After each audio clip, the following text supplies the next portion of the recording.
But according to Utah Jazz beat writer Andy Larson, he said that there's been a trade offer presented for Walker Kessler, and then about the report that he previously referenced, which we talked about in an earlier video, that the Lakers have shown interest, and significant interest at that, all the way dating back to the trade deadline, with him saying quote unquote, "It certainly does continue now," and that him potentially being their future option at center, them giving up multiple picks to get them there, and that likely is on the table right now.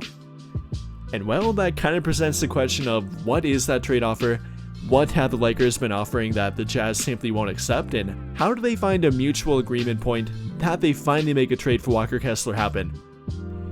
Well, in my opinion, it will take a little bit more that I'm not sure I would give up, and the Lakers obviously have not been willing to give up until this point. In my opinion, they have presented an offer of one of three options so far, one of which being the one that I always reference back to, simply offering Dalton Connect, likely removing their pick protection on their 2027 draft pick that they already owe the Utah Jazz, removing that 1-4 protection, then offering their final tradable first-round draft pick in 2031. That being the basic trade package they have offered and likely have been offering in my opinion, and simply put, the Jazz don't think it's enough. Even with Walker Kessler being under a 1-year expiring contract, even with the center market likely about to be reset with the new incoming contract for Miles Turner, which could apparently be worth roughly $30 to $40 million per year, and yes, there are reports about that. And even with that, Danny Ainge still wants more for Walker Kessler, likely wanting more than one first-round draft pick, wanting more than simply removing that pick protection, apparently wanting 2 first-round picks for Walker Kessler, and a good young player to come with him, which up until this point I'm not sure they have offered. So then for trade package number 2, I think the Lakers have tried to get John Collins with Walker Kessler. I mean, we've heard reports about it, them having interest in John Collins and likely combining him with Walker Kessler. I think that's a trade package or some variation of it that they have been trying to make work. And for example, likely offering something like Rui Hachimura, Dalton Connect, an expiring contract of Maxi Kleber or Gabe Vincent, their 2031 first-round draft pick completely unprotected, likely removing that pick protection again, 1-4 in 2027, then a first-round draft pick swap. But once again, I don't think the Jazz have been willing to take it or completely listen to that offer. I think they want 2 first-round draft picks, multiple first-round draft pick swaps, even with both Dalton Connect and Rui Hachimura be included. And well, I'm not sure that'll be worth it, and I don't think the Lakers do either.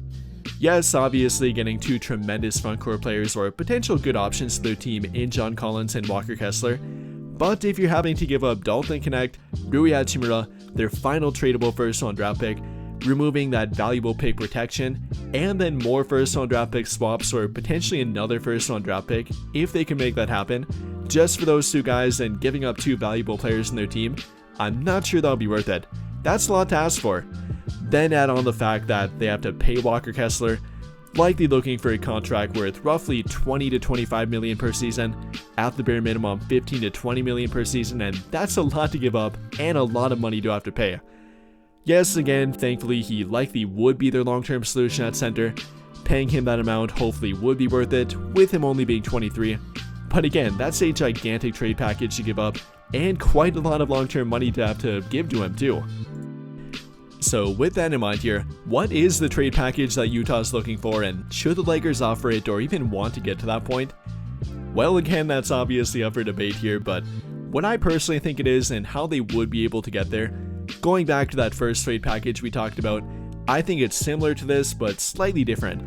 Obviously again offering Dalton Connect, their 2031 future first-round draft pick, completely unprotected, but then with that 2027 pick protection, not just removing it, but actually turning it into a pick swap, which then opens up another tradable first-round draft pick for their team.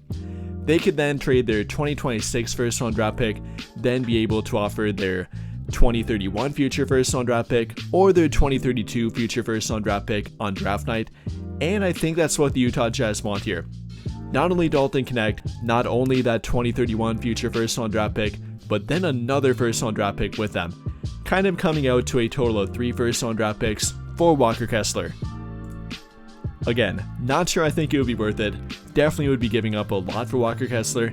Yes, for a position they obviously need right now, and he would appear to be a good fit, but again, that's simply giving up a ton for a guy that they would then have to pay thereafter. So with that being said, what do you guys think? Is that the trade package they're looking for, and would you actually give it up for him? And do you think the Lakers should give it up for him? Let me know your thoughts in the comments down below. But I think that'll pretty much do it for this one. And if you enjoyed the video, then I'll greatly appreciate it if you dropped a like, subscribe to the channel if you have not already, and hit that notification bell to never miss out when I upload a video. But as always, thank you for watching and have a great day or night.